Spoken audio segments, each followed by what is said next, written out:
Մեծարգո փոխխոսնակ, հարգելի գործընկերներ, սիրելի ժողովուրդ, քննարկում ենք առողջապահության համընդհանուր ապահովության մասին եւ նախագծի եւ դրան հարակից նախագծերի փաթեթը եւ ես այս փաթեթը, այս նախագիծը կոչել եմ այլ կերպ հոգատարության նախագիծ, ինչու եմ այդպես կոչել, քանի որ չնայած պետությունը տարիներ շարունակ պետպատվերի շրջանակներում մեր քաղաքացիներին տրամադրել է բազում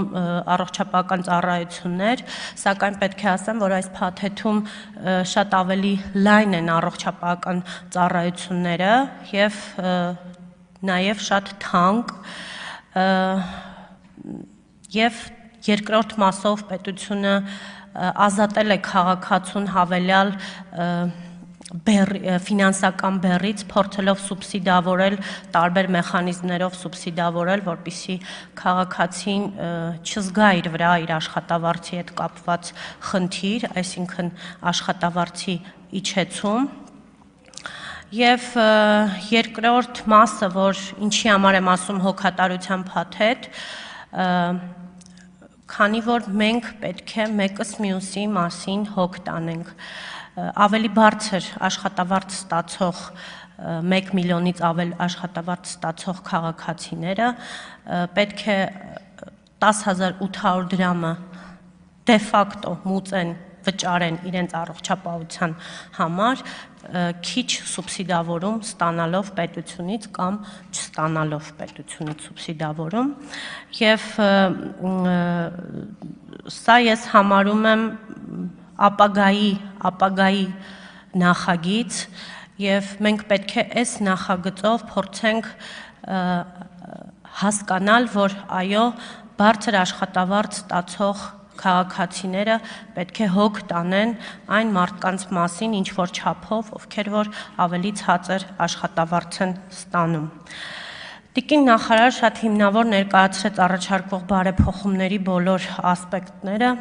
Այս նախագծերի փաթեթը թերևս 3 տարի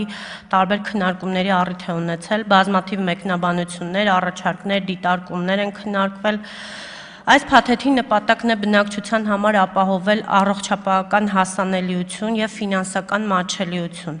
Ես կանդրադառնամ հիմնական արգումենտային հարցերին, որոնք լուծումներ են ստացել ձեր դատին ներկայացված նախագծի փաթեթում։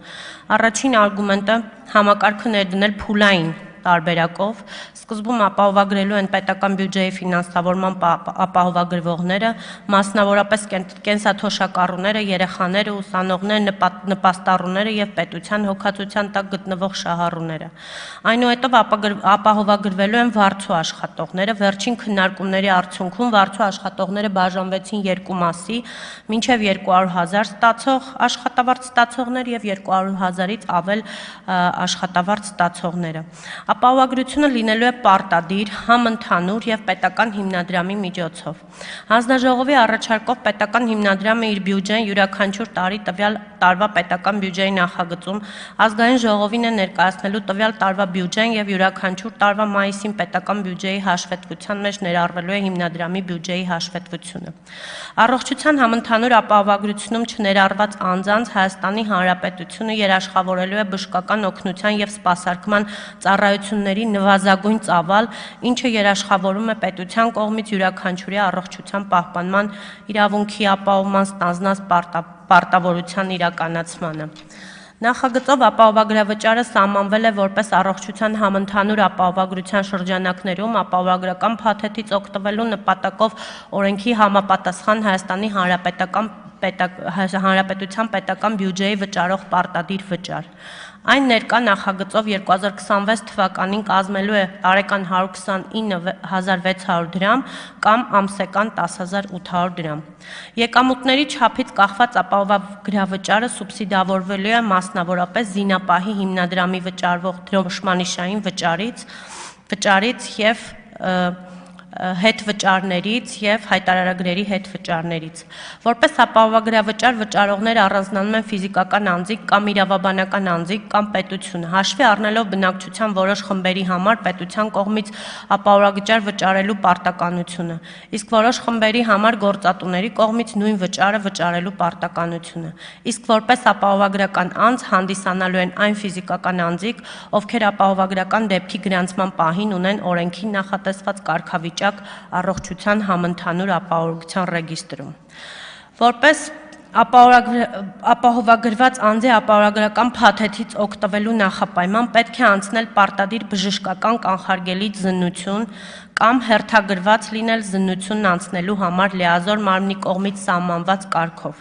Այս պայմանը սկսելու է գործել 2028 թվականից։ Շտապ եւ անհետաձգելի բժշկական օգնության սպասարկման ծառայությունների տրամադրման դեպքում պարտադիր բժշկական կանխարգելիչ զննությունը անցնելը պարտադիր չի լինելու։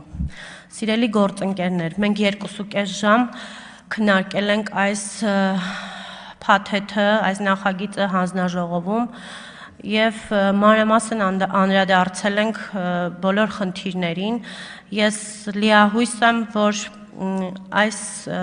նախագիծը կյանքի կոչվելուց մենք կունենանք ավելի որակյալ եւ ավելի հասանելի բժշկություն, առողջապահություն մեր քաղաքացիների համար եւ խնդրում եմ կողմ քվեարկել։ Շնորհակալություն։ Շնորհակալություն, կարող եք զբաղեցնել ձեր տեղը, հարգելի գործընկերներ։